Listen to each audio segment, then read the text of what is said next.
الله الرحمن الرحيم نحمده ونستعينه ونستغفره ونعوذ بالله من شرور أنفسنا ومن سيئات أعمالنا من يهده الله فلا مضل له ومن يضلل فلا هادي له ونشهد أن لا إله إلا الله وحده لا شريك له ونشهد أن سيدنا ومولانا محمدا عبده ورسوله قال النبي صلى الله عليه وسلم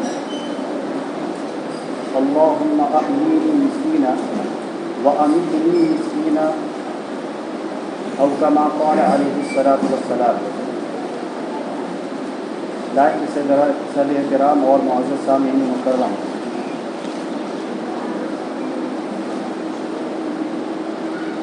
اس سے قبل گزشتہ ہفتے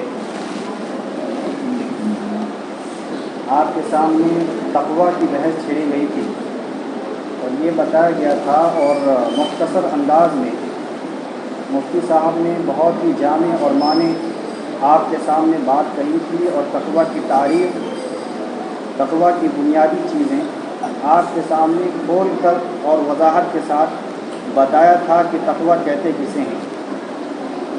چنانچہ اسی کڑی کو آگے بڑھاتے ہیں، اور جیسا کہ آپ کو معلوم ہے، کوئی ایسا پلیٹ فارم یا پھر کوئی ایسا منصب جس کا مقام و مرتبہ انتہائی عالی ہو، جس کا مقام و مرتبہ انتہائی بلند و بالا ہو، تو اس مقام کے لیے اور وہاں تک پہنچنے کے لیے کچھ بنیادی چیزیں ہوا کرتی ہیں جس کو انسان اختیار نہ کرے اس مقام تک بظاہر پہنچ نہیں سکتا ہے، الا یہ کہ وہ پہنچ جائے. یہ الگ بحث ہے. چنانچہ آقا نامدار حضرت محمد مصطفیٰ صلی اللہ علیہ وسلم نے تقویٰ کے بلند مراتب پر فائز ہونے کے لیے کچھ بنیادی باتیں بتائی ہیں. وہ باتیں ہم لوگوں کو معلوم ہونی چاہیے، اور اس کی تعریف معلوم ہونی چاہیے، اس کی چاہت معلوم ہونی چاہیے، اور یہ بھی معلوم ہونا چاہیے کہ انسان جب ان سیڑھیوں اور ان مراحل کو طے کر لے تو وہاں پر پہنچنے کے بعد صعوبتیں، پریشانیاں اور تکالیف کا مقابلہ احسن طریقے سے کر پاتا ہے. اسے کوئی چیز راستے میں مانع نہیں ہوا کرتی. خطبے میں مذکور کردہ یہ حدیث ہمیں بتا رہی ہے کہ جناب نبی اکرم صلی اللہ علیہ وسلم نے اللہ رب العالمین کے بارگاہ میں ایک استدعا فرمائی ہے، ایک دعا فرمائی ہے. وہ دعا کیا ہے؟ جو سرکار دو عالم صلی اللہ علیہ وسلم نے اللہ رب العالمین کے سامنے ہاتھ پھیلا کر کے مانگا اور التجا فرمائی کہ ہمیں یہ چیز عنایت فرما دی. اس کا مقام آپ بخوبی جان رہے ہوں گے کہ جس چیز کو سرکار دو عالم صلی اللہ علیہ وسلم اپنے لیے خاص فرما رہے ہیں، مانگ رہے ہیں، اس کا مقام، اس کا مرتبہ انتہائی عالی ہونا چاہیے. وجہ اس کی یہ ہے کہ کائنات میں کوئی بھی شے جو اعلیٰ ہو، بلند ہو، بالا ہو، وہ محمد الرسول اللہ صلی اللہ علیہ وسلم کی جھولی اقدس میں عنایت فرما دی گئی، ان کو عنایت فرما دیا گیا. کوئی بھی خیر اور کوئی بھی اچھے امور، کوئی بھی اچھا فعل باقی نہیں رہا جو ان کو عنایت کرنے سے رہ گیا ہو. لہذا قبل اس کے کہ دیر ہو جائے وہ دعا بھی آپ لوگ سن لیں، تاکہ آپ لوگوں کی پیاس جو اتنے دیر میں لگی ہوئی ہے وہ بجھے. چنانچہ شریعت کا خلاصہ اگر مجھ سے پوچھا جائے کہ بات کو بغیر چھپائے ہوئے، بغیر کسی خوف اور خطر کے اس بات کا اعادہ کیا جائے اور یہ بتا دیا جائے کہ حقیقتاً وہ کون سی دعا ہے جو نبی کریم صلی اللہ علیہ وسلم نے اللہ رب العالمین سے مانگ رہے ہیں، وہ یہ دعا ہے کہ اللہم احیینی مسکینا، اے الہ العالمین مجھے جب زندہ رکھ تو مسکینوں، غریبوں اور محتاجوں کے صف میں زندہ رکھ، ان کے ساتھ زندگی گزارنے کا اور ان کے ساتھ رہنے کا، ان کے ساتھ زندگی کے ہر پل کو بتانے کا ہمیں موقع دے۔ یہ بات حساس ترین ہے۔ پھر آگے کا جملہ فرمایا کہ جب میری موت ہو، جب میں دنیا سے جانے لگوں، جب میرا آخرت کا سفر میرے لب پر ہو، قریب ہو کہ میری روح پرواز کر رہی ہے، تو انتہائی آخرت اور اخیر کے مرحلے میں جو میرا حشر ہو، میں جس کے ساتھ اٹھایا جاؤں، وہ غربت کی حالت ہو، فقیری کی حالت ہو، مسکینی کی حالت ہو۔ ایسا نہ ہو کہ میرے اوپر جو ہے عمارت کا بوجھ ہو اور میں کوئی مالدار تصور کیا جاؤں دنیا کے اندر۔ اور آخر کا جملہ سب سے بہترین اور سب سے انسانوں کو جو ہے رلا دینے والا آپ کہہ سکتے ہیں۔ فرمایا کہ جب تیری بارگاہ میں قیامت کے دن حاضری ہو تو اس موقع پر مجھے فقیر اور مسکینوں کے ساتھ اٹھانا۔ یہ تسلسل اور تواتر کے ساتھ 3 دعائیں اللہ کے نبی علیہ الصلوۃ والسلام نے کی ہیں۔ اب چونکہ یہاں تک تمہید تھی، اب اس حدیث کے ضمن میں کچھ تشریحات ہیں جو آپ سنیں۔ یہ غربت، یہ افلاسی، یہ مساکینیت، ہم اس کی طرف رغبت نہیں دے رہے ہیں، دھیان نہیں دے رہے ہیں۔ چنانچہ ایک صحابی رسول ہیں حضرت عبد الرحمن بن عوف۔ حضرت عبد الرحمن بن عوف مکہ کی زندگی میں اسلام قبول کر چکے۔ چنانچہ عبد الرحمن بن عوف جب اسلام قبول کر رہے تھے، اس موقع پر ان کی شادی ہو چکی تھی اور ان کے پاس ایک فرزند تھا۔ چنانچہ جب اس کو معلوم چلا کہ محمد رسول اللہ صلی اللہ علیہ وسلم یہ باتیں کہہ رہے ہیں اور اسلام کی طرف جو ہے راغب کر رہے ہیں، جب انہیں اسلام کی تعریف معلوم چلی تو وہ اسلام قبول کرنے کے اوپر مجبور ہو گئے، وہاں سے چلنے لگے۔ چنانچہ جیسے ایک اونٹ لیا اور اونٹ کے اوپر سوار ہوئے، سوار ہونے کے بعد اپنی بیوی کو پیچھے بیٹھایا اور اپنے بچوں کو گود میں بیٹھا کر کے جیسے ہی نکیل تھامی تھی کہ رشتہ داروں کو معلوم چلا، سسرال والوں وہ بھاگے بھاگے آئے۔ آنے کے بعد انہوں نے کہا کہ کہاں جانے کا ارادہ ہے؟ فرمایا کہ میں محمد عربی صلی اللہ علیہ وسلم کے دامن اقدس سے منتوس ہونا چاہتا ہوں، ان سے فیض یاب ہونا چاہتا ہوں، گویا کہ اسلام قبول کرنا چاہتا ہوں۔ لہٰذا انہوں نے کہا عبد الرحمن تم ایسے نہیں جا سکتے، یہ بیٹی ہماری ہے، اسے واپس کرنا پڑے گا۔ چنانچہ اس موقع پر عبد الرحمن بن عوف سے ان کی اہلیہ کو ان لوگوں نے چھین لیا۔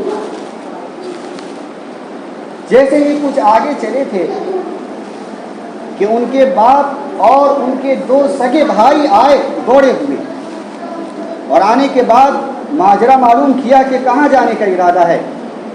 فرمایا کہ میں ایمان قبول کرنے جا رہا ہوں۔ چنانچہ کہا کہ یہ جو تمہارے گود میں بچہ ہے یہ آپ کا نہیں ہے، یہ ہمارا ہے، اسے دینا پڑے گا، اگر جانا ہے تو اس کو رد کر کے جاؤ۔ چنانچہ آپ تصور فرمائیں، چونکہ میں اہل اولاد نہیں ہوں، اس واقعے کو آپ کے ذمہ کرتا ہوں کہ ایک اولاد اور وہ بھی لڑکا ہو اور جرم کوئی نہیں ہو، بس یہ ہو کہ وہ مسلمان ہونے جا رہا ہے، چھینا جا رہا ہو، کیا بیتی ہو۔ اس واقعے کو آپ سمجھے جن کے پاس اولادیں ہیں کہ جو چھوٹا لڑکا ابھی معصوم ہے، بالغ نہیں ہوا ہے، فطرت ہے، انسان کا تقاضا ہے کہ وہ اپنے بچوں سے بہت زیادہ محبتیں کرتا ہے، اسی عالم میں اس کے لڑکوں کو چھینا گیا۔ چنانچہ 2 بھائی وہاں سے آئے اور آنے کے بعد وہ جو پیسے کی گٹری بنی ہوئی تھی اس پر ہاتھ مارا اور کہا کہ تم بغیر پیسے کے نکلو۔ 2 بھائی نے آیا اور آ کر کے اونٹ کی نکیر کھینچ لی اور کہا کہ اس کو لے جانے کا بھی تمہیں کوئی حق نہیں ہے، اگر جانا ہے تو پیدل جاؤ۔ عبد الرحمن بن عوف یوں ہی نکلے اور عرب کی المنات وادی کو طے کرتے ہوئے حاضر اقدس صلی اللہ علیہ وسلم ہوئے۔ اس وقت ظہر کا وقت تھا، محمد عربی نماز پڑھا رہے تھے۔ جیسے ہی ظہر کے سلام پھیرے تو محمد عربی صلی اللہ علیہ وسلم کا چہرہ عبد الرحمن کے اوپر پڑا، تو پوچھا کہ کیا ماجرا ہے، کیسے آنا ہوا ہے؟ فرمایا کہ اللہ کے نبی، دین بچا لایا ہوں، دنیا لٹا آیا ہوں۔ یہ جملہ ارشاد فرمایا۔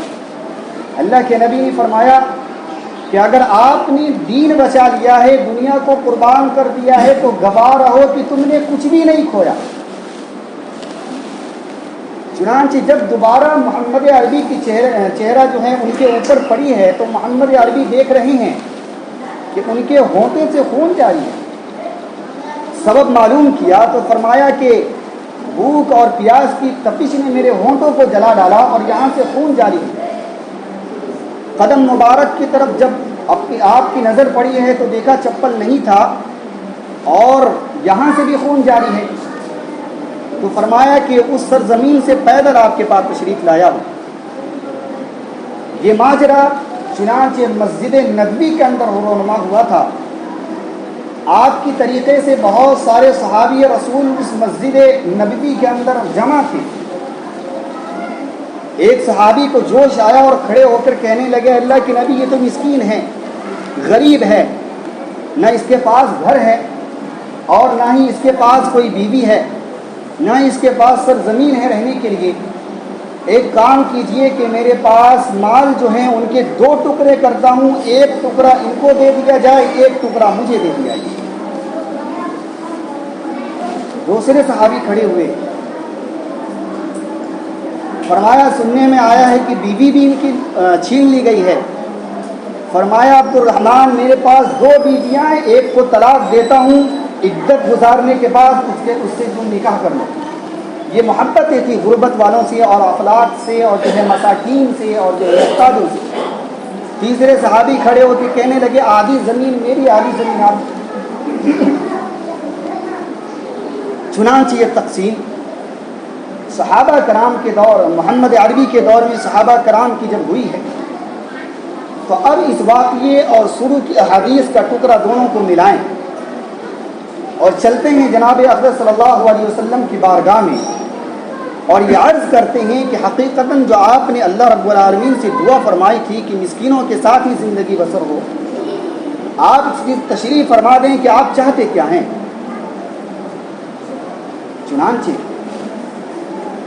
بڑی ہی دل کو دہلا دینے والی حدیث جو آپ کے سامنے میں عرض کرنے جا رہا ہوں، محمد عربی صلی اللہ علیہ وسلم نے ایک حدیث بیان فرمائی جو ایک بہت لمبی حدیث ہے، اس کا چند ٹکڑا یہ ہے۔ جب حشر کا میدان قائم ہوگا اور تمام اولین و آخرین کا اجتماع ہوگا اور وہاں پر یہ فیصلہ ہوگا کہ جنتی کون ہے اور جہنمی کون ہے، چنانچہ اس موقع پر وہ غریب اور وہ مسکین اور وہ افلاس کے مارے اور وہ تک اور جو ہے تکلیفوں میں زندگی گزارنے والے جنہوں نے نیک عمل کیے ہوں گے، اللہ رب العالمین امیر ترین انسانوں سے 500 سال پہلے اس کو جنت میں داخل فرمائیں گے۔ کیا بیان کیا محمد عربی صلی اللہ علیہ وسلم نے، کتنی پیاری بات فرمائی۔ فرمایا کہ امیروں سے غریب 500 سال پہلے جنت میں داخل ہیں۔ یہی واقعہ جب جنت اور جہنم جب بن رہے تھے، جیسے کہ آپ نے مفتی صاحب سے ایک موقع پر ایک حدیث بھی سنی ہوں گی کہ ایک رحم کا تعلق ہے، رشتہ داروں کا تعلق ہے، کہ قطع رشتہ دار اور جو ہے رحم ہے، جو محبت ہے، ان دونوں کے آپس میں مکالمہ ہوا تھا اور اس نے اللہ رب العالمین سے فریاد فرمائی تھی اور کہا تھا کہ لوگ مجھے توڑتے ہیں، مجھ سے لوگ جو ہے رشتے کو منقطع کرتے ہیں، آپ میرے لیے کچھ ایسا حکم نازل فرما دیں کہ میں بھی جو ہے کسی پردے کے نیچے آ جاؤں۔ چنانچہ اللہ رب العالمین نے رحم سے یعنی رشتہ داروں کی جو رشتہ داری کا لفظ ہے اس سے ارشاد فرمایا تھا کہ جو تجھ سے توڑے گا میں اس کو توڑ دوں گا، جو تجھ سے جڑے گا میں اس کو جو ہے دنیا آخرت میں چمکا دوں گا۔ یہی بات جنت اور جہنم کے درمیان مکالمہ ہوا۔ چنانچہ جہنم نے جنت کے اوپر فکر جتایا کہ میرے اندر تکبر کرنے والے، شرکس، بدماش، ہر گناہ کرنے والے زانی قسم کے لوگ آئیں گے جو دنیا میں مانے جانے تھے، جن کے پاس اللہ نے دولت اور شہرت عطا فرمائی تھی اور اس کا انہوں نے غلط استعمال کیا، وہ لوگ میرے اندر آئیں گے، میں تو بہت بڑی عالی اور جو ہے بلند مقام ہے میرا، جہنم کا یہ دعویٰ۔